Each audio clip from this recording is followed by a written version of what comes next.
Well, I'm the last one to go. As Garrett kindly pointed out, that logically means I'm the ugly. The good, bad, the ugly. Which is true. I've not made anything that's nearly as nice as the stuff you've seen before me, but by the same token, I've never made a rosewood diamond board or a poop-shaped salt and pepper shaker. So, it's not as bad as I thought. We'll get started. For me, I think I'm more like most of y'all, and hopefully what I can show you is, I'm just really getting started on design development, and maybe some of what I've learned can benefit you. This is a piece I made when I still lived in South Carolina before I worked at the magazine, and I thought that I could save time by pointing out what was right because there's so much wrong with it. But then I realized there would be nothing to say. So this is, basically what's wrong with this is it looks like something that you would buy at a really bad furniture store. So I did the upholstery myself. No, actually I'll blame that on my wife. She did that. But I made it, I painted it, and we still have it in the house. We store linens in it in front of the sofa, but my wife recently asked me to make something new for there. So I'm excited that I'll actually toss that. I'll take it to the dump and gladly throw it away. So the problem here is just it looks mass marketed. So here's a piece, it's still in the house, and every time I see it, I think Chris Bexford cries a little bit up in Maine. Because it's a really bad piece of shaker furniture. If you look at the top's made from a lot of pieces of cherry. There's actually at the end, there's two pieces about 1 inch wide cherry glued together.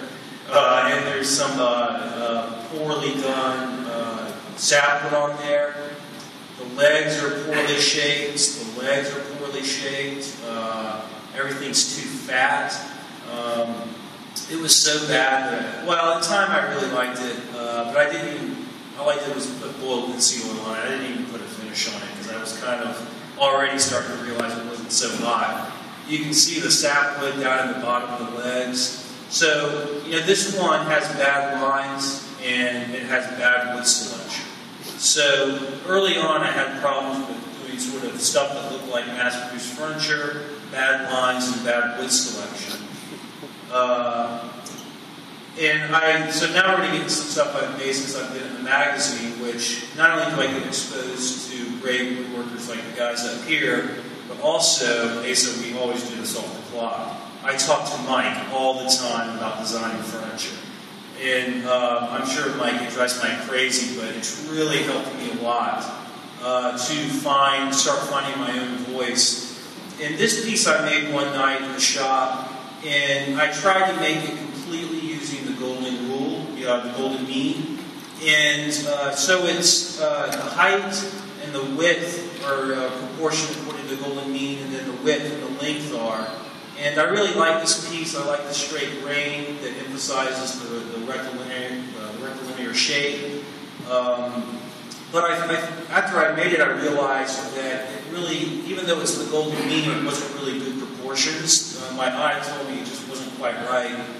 So I did it again, and I came up with this box, which I have some upstairs that you can look at. It's shorter, longer, and wider, and that sort of, I thought, did the proportions much better. So the lesson I learned there was, even though there are some pretty good design principles out there you can follow, you can't do it without thinking. You've got to trust your eye and trust your instinct to tell you how things should be proportioned. And so here, what I started to learn was the right way to thickness materials. This is a very delicate, thin box with thin parts, and that's right for something that's small. And also wood selection. Long, horizontal, straight grain to emphasize the shape of it. And also the top is a nice, actually they were studs from my house that I took out when I was doing work. And it's got a nice fine grain, which also I think works because it's not drawing too much attention to itself. And again, the lids there are split basically on a 3 and 5, which is along that Fibonacci number, golden mean proportion. So something else I started to do here to make my work look less mass-produced is I now, when I have drawers or little things like this, little trays, I go and find nice little fabrics to put inside them to give it a little bit of surprise when you open up, but also to make it look like something that's custom made. You wouldn't find that in a drawer at Ethan Allen. So I try to find ways to make my work look like it was made by an individual. That box. And then this is a piece I made just a few months ago, and I think this piece, for me, it's really my greatest accomplishment so far as a furniture maker.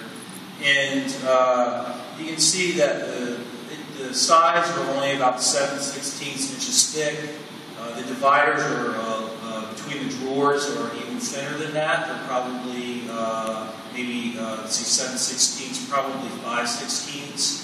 And then that little shelf up there is even thinner, probably a 1/4 inch. So it's a small piece, so the parts have to be proportioned appropriately so that you want them thin. And I think I did a decent job getting the drawer sizes proportioned correctly. And, I was really careful selecting the grain, the cherry.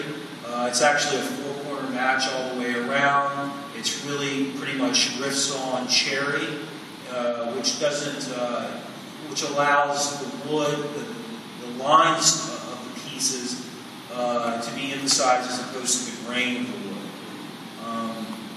But I did do one thing to sort of call out some attention, and that's the drawer bottoms, or the drawer fronts rather. And you can see here's a detail of that. Again, something I did to try to make this look really custom. It's in-grain veneers cut from Doug fir, old growth Doug fir. The veneers are about 1/16 of an inch thick, and they're glued down to a piece of quarter-sawn cherry. And so I actually stole that idea from a back cover that we read not too long ago. I think Ben's or John showed that yesterday.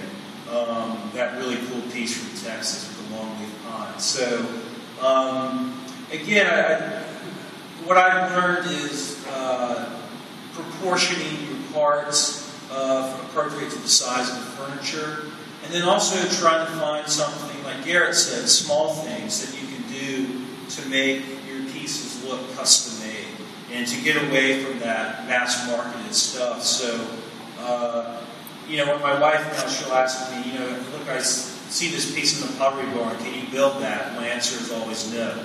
I can't. But if you'd like a table, I can build a table, just I can't build that one. So I think that's actually my last slide, and I'm also the last speaker, so I should wrap up by saying, we hope you have a good time today. It's basically set up just like it was yesterday, 3 sessions, sandwiched around lunch. If you have any questions, you can find Asa or Joanne. If you have any raging complaints, track down Garrett and give him a hard time. All right? Have fun today.